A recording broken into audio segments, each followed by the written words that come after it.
Bonjour et bienvenue dans cette nouvelle vidéo. Aujourd'hui, nous allons résoudre le challenge pseudo-overflow du 404 CTF qui a eu lieu cette année. Donc nous allons résoudre un buffer overflow. D'ailleurs, j'avais déjà fait une vidéo à ce sujet-là. Je vous la mets là-haut en commentaire. Dans quel but? Dans le but de lire le fichier flag.txt et de gagner 100 points dans ce challenge. Alors, nous allons utiliser deux logiciels, Ghidra et GDB. Afin de ne pas rater la sortie de mes prochaines vidéos, je vous invite à vous abonner à ma chaîne et à cliquer sur le petit pouce bleu. Allez, c'est parti. Nous voilà dans Ghidra. Donc j'ai injecté le binaire dans Ghidra et maintenant nous allons voir la fonction principale du binaire. Hop, la voici. Donc cette fonction, elle fait quoi? Ici, elle initialise les variables. ivar1 est un entier. Local 78 est un tableau de 106 caractères. Local E indéfini, local A indéfini. On descend. Local E est initialisé à pair en hexadécimal et local A à S en hexadécimal. On descend. Ici, on demande une entrée utilisateur qui va être stockée dans local 78. Ici, on voit apparaître notre buffer overflow. Si on dépasse 106 caractères, on pourra écrire là où on voudra dans la mémoire. Ici, ivar1 reçoit la comparaison de local E et de gagne. Local E étant initialisé à pair. Donc, pair gagne, la comparaison ne sera pas bonne. Donc, avec notre buffer overflow, il va falloir écrire local E dans gagne. Si la comparaison est bonne, on va à la fonction win. En paramètre, on passe ce qu'on a rentré dans local 78. On va aller voir la fonction win. La fonction win exécute système avec en paramètre ce qu'on a rentré dans local 78. Donc si on arrive à rentrer 4 flag.txt, on a gagné. Nous voilà dans GDB. On va commencer par désassembler la fonction principale, celle qu'on a vue tout à l'heure avec Ghidra. On va désassembler la fonction main.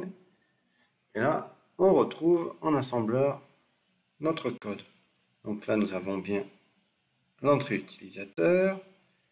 Ici, nous avons bien la comparaison. Ici, si c'est bon, on va à la fonction win. Nous allons tester notre programme. Ici, il nous demande notre pseudo. Donc, on va mettre un pseudo. Voilà. Ici, on voit qu'il nous affiche la phrase comme quoi ils vont nous recontacter. Bon,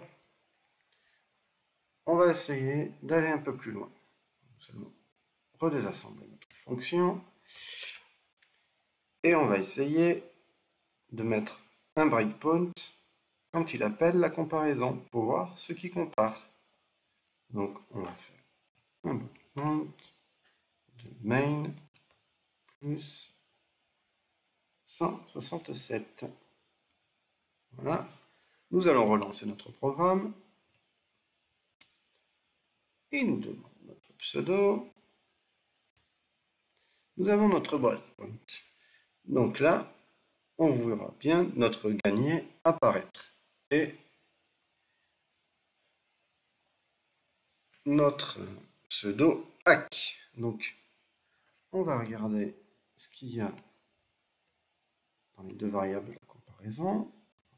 De là, RSI. On voit qu'il y a gagne. Dans de la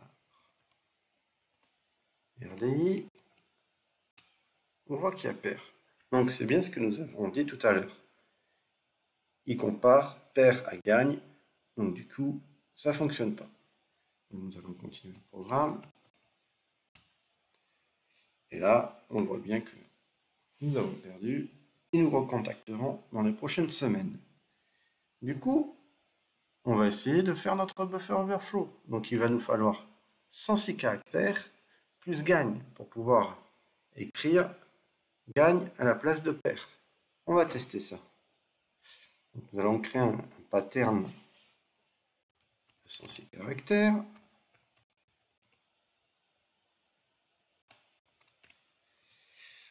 Le voici. Nous allons lancer notre programme.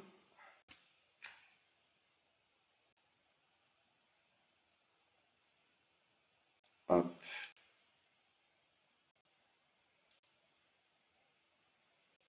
Et à la fin, on rajoute gagne. Et on regarde ce qui se passe. Donc, nous allons regarder ce que nous avons dans le récit. On a toujours gagne. On va regarder ce qu'il y a dans de la RDI. Et nous avons gagne.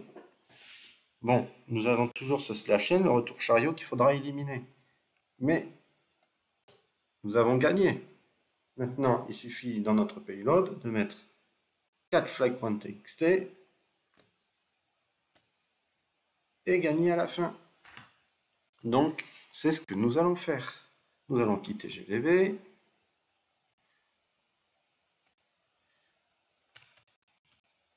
Hop, donc, nous allons faire un cat de payload.py.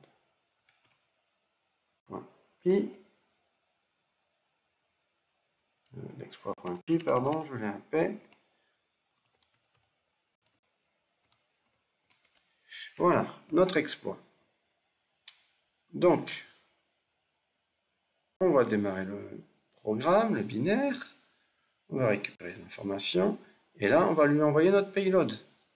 Donc, le 4flag.txt plus 93A. Pourquoi pas 106A, comme tout à l'heure?